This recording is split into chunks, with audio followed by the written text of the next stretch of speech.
안녕하세요. 파산관제인 홍현필 변호사입니다. 오늘은 경매 관련 사건을 한번 살펴보겠습니다. 사안은 2015년 7월 7일 선고 51기 사건입니다.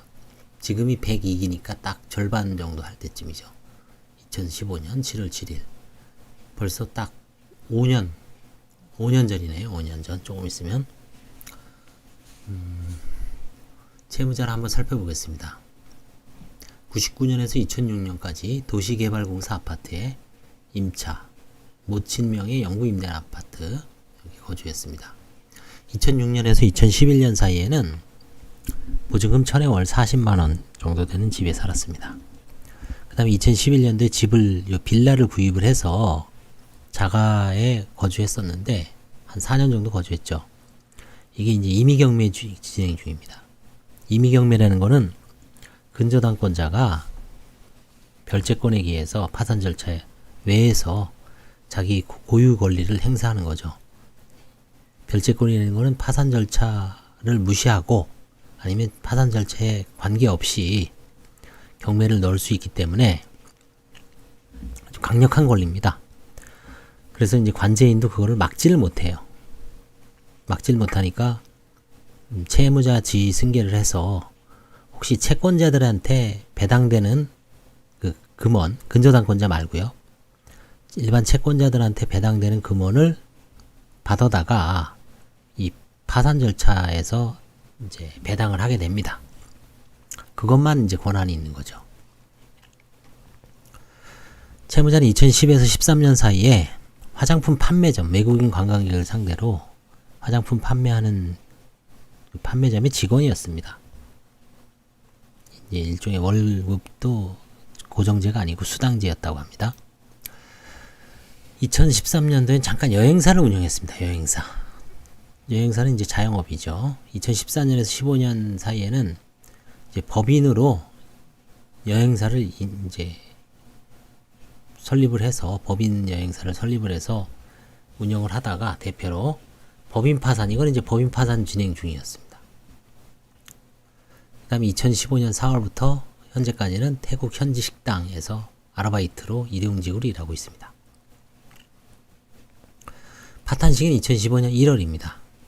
2007년경 중국 국적의 배우자와 혼인 후 8년간 여행 가이드로 종사한 경험을 바탕으로 2013년 개인 사업자로 일단 여행사를 등록을 했고 타인과 함께 운영하였으나 불화로 헤어지고 2014년 1월경부터 법인을 설립하여 대표로 취업하였으나 경영난으로 채무가 증가하였고 법인 보증 채무를, 그러니까 이제 법인 운영하면서 대표이사가 보증수죠.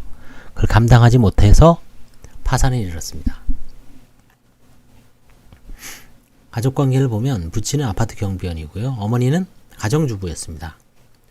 그 다음에 이제 배우자가 있죠. 중국 국적, 이제 한국으로 이제 귀화했겠지만 한식 음식점을 운영하고 있습니다. 다만 현재는 휴업이고 사실상 폐업한 상태고요. 그래서 현재는 홍콩의 처가에 체류 중입니다. 이분은 아마 조선족이 아니라 한족, 중국 한족이었던 것 같아요. 자녀는 7상이고 이제 배우자와 함께 홍콩 체류 중이고요. 채무는 여행사를 운영하면서 이 관광 여행사, 이 여행사와 이제 어떤 주고받을 돈 있죠. 정산해야 될 거. 그 돈에 대한 채무가 좀 많았습니다. 그 다음에 우리 카드가 2억 2천이나 되는 게 좀 적었죠. 그 다음에 이제 뭐 통상, 땡땡 트리, 땡땡 페이스, 이거 이제 화장품 내지 이런 전문점인데 여기다가 아마 이제 정산을 해줘야 될 돈을 거의 다 거래대금이죠. 요 우리 카드하고 우리은행 빼고 대부분 다 9억 7,318만 원이 여행사 및 무슨 판매점과의 그 채무입니다.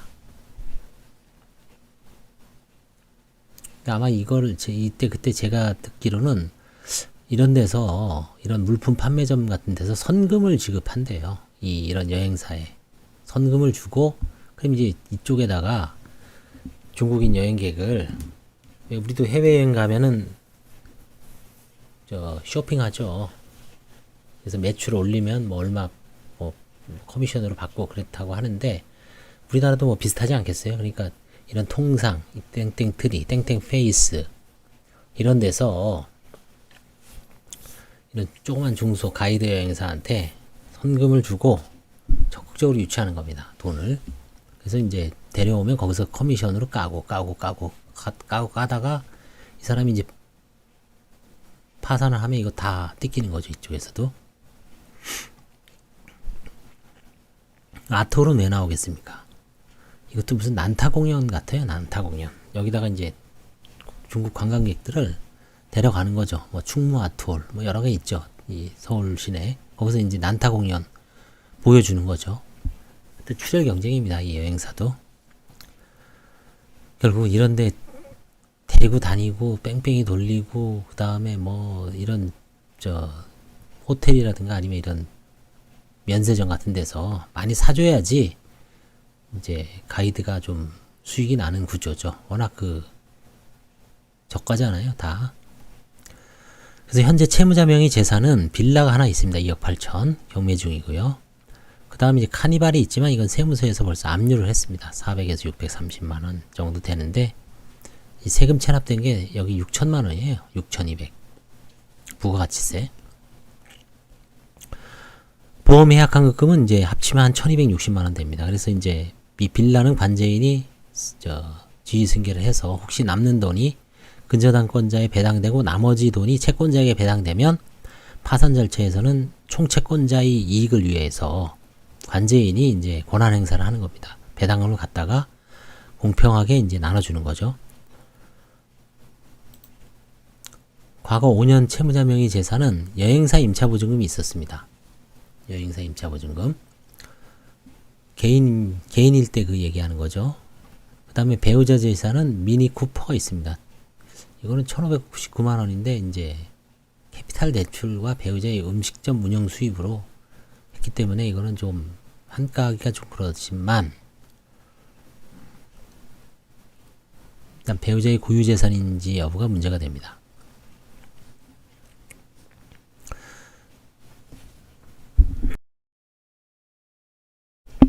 아마 이 미니 쿠퍼 이거 할부금도 남편이 아마 채무자가 대줬을 거예요. 그래서 환가를 했을 겁니다. 이때 부모 재산은 아반떼가 있고요.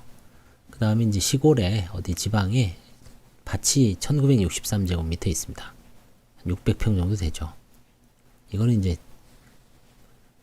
작은 아버지로부터 증여받은 게 등기부상 명백해서 채무자의 은닉재산은 아니었습니다.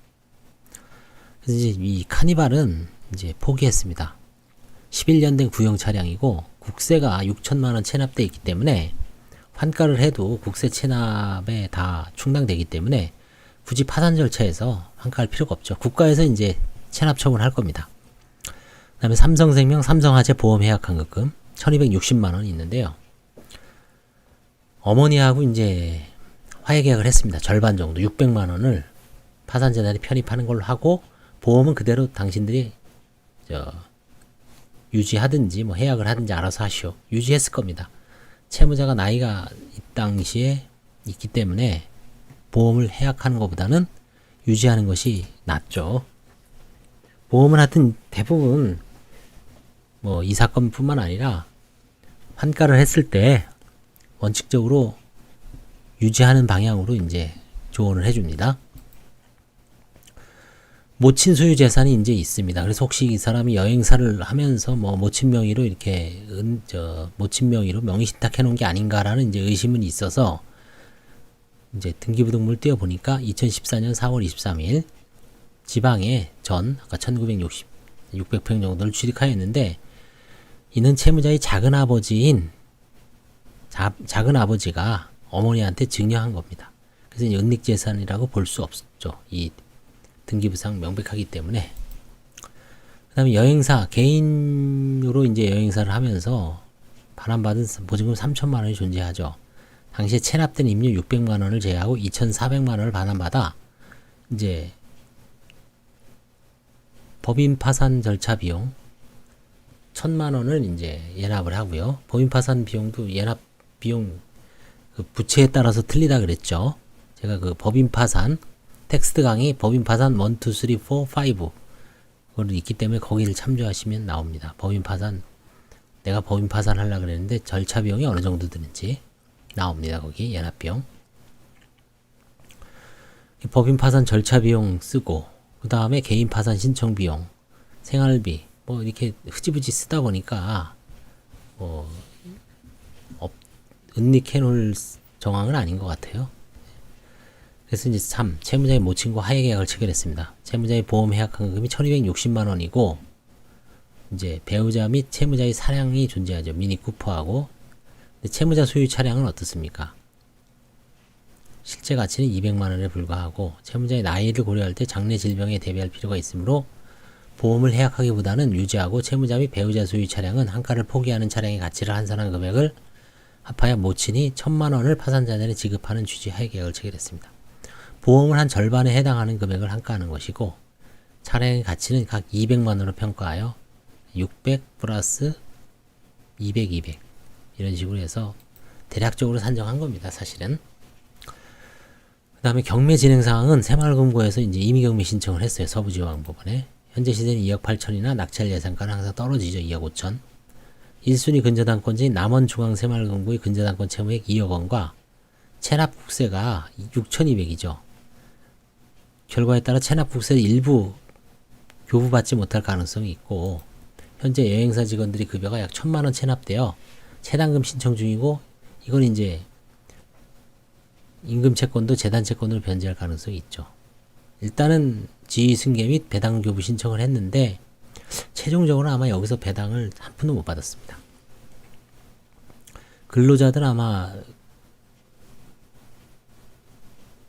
근로자들도 이제 이건 법인 파산이죠. 법인 재산이 아니기 때문에 뭐 여기서는 못 받죠. 원칙적으로. 다만 이 개인 여행사 직원들이 급여가 1000만 원 체납된 거기 때문에 아마 법인 여행사가 아니고요. 그거는 아마 경매에 참가했을 겁니다. 그 직원들은. 곡감을 보관 신청을 했고요. 재단 채권이 과다함으로 일반 채권자들에 대한 배당 가능성이 좀 불투명하죠. 이럴 때는 채권조사 기일은 지정 신청을 하지 않습니다. 유보하고 경매 종결까지 기다려 보다가 일단 세금을 먼저 내고 남아있을 가능성이 있을 때 이제 채권조사를 신청을 합니다. 자, 결국은 이제 이 국세가 많이 체납된 채무자는 환가를 하더라도 크게 파산 채권자에 대한 실익은 없죠. 파산 절차는 원칙적으로 그 목적이 채권자들한테 배당해주는 거에 목적입니다. 청산 절차가. 그렇지만 그래서 이제 그 목적을 달성했을 때는 파산 종결이라는 용어를 쓰고, 근데 이제 채권자들한테 한 푼도 안 갑니다. 일단 환가할 재산이 없다든지, 환가를 해도 재단 채권자, 우선권이 있는 재단 채권자한테 국세라든가 4대 보험료 이거 다 주고 나면 채권자들한테 땡전 한 푼 줄 돈이 없다. 이것도 폐지입니다. 파산의 목적을 달성할 수 없기 때문에 폐지라는 용어를 써요. 그래서 파산이 폐지됐다고 하면 채권자들은 땡전 한 푼 못 받아갔다. 그 용어를 뭐 이렇게 검색했을 때 그 용어를 보시면 뭐 폐지가 뭐고 20폐지가 뭐고 동시폐지, 하여튼 폐지라는 단어는 그 뭐 법인 파산도 마찬가지입니다. 모든 파산 사건에서 폐지라는 용어를 딱 듣는 순간 이 사건은 채권자들이 땡전 한 푼 못 받아갔구나. 결국은 환가가 없거나 환가가 있었어도 우선권이 있는 국세라든가 4대 보험료에서 다 채갔구나. 그래서 채권자들은 땡전 한 푼 못 받아갔다. 그럴 때 쓰는 게 폐지입니다. 동시 폐지는 그게 파산 선고와 동시에 뭐 판사가 기록을 아무리 봐도 나눠줄 돈이 없고, 나눠주다가 보면 오히려 비용만 드는 경우가 있죠. 관제인 선임 비용도 들잖아요. 소송 비용도 들고. 비용만 과다해서 오히려 그냥 빨리 끝내는 게 낫겠다 싶은 걸 동시 폐지라 그러고, 20폐지는 그래서 한번 이제 조사를 해보고, 소송 있으면 소송도 해보고, 소송도 수기하고, 그 다음에 이제 뭐 법인 같은 경우는 그 비품이라든가 공장, 기계, 각종 어떤 재산이 있으면 팔아보고, 개인도 마찬가지죠. 뭐 보증금이 있으면 한가를 해보고, 이 사건과 같이 보험 해약한 금이 1260이니까 적정한 선에서, 자동차도 있잖아요. 배우자 거. 그래서 이제 적절한 금액을 환가를 하는 겁니다. 그래서 오늘은 그 경매와 관련돼서 돈이 남느냐 안 남는 경우에 어떤 차이점 용어 정리를 해보고요.